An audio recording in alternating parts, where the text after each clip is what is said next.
Включение вентиляторов в закрытых дверях, удары происходят. Пошел осматривать, что было, значит, машинист бы хоть исследователь мог и напугаться, что такое. Такие удары идут, что то ли ходовая, или то ли где, что в движении, не понять.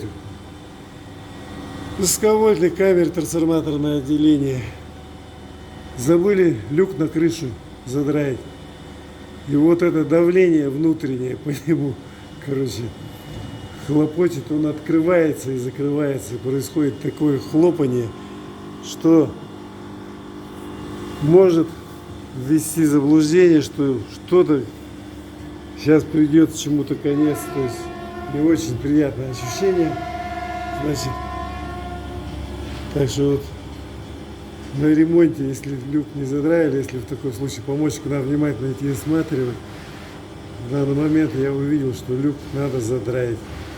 Вот это вот электровоз, значит, который после ремонта.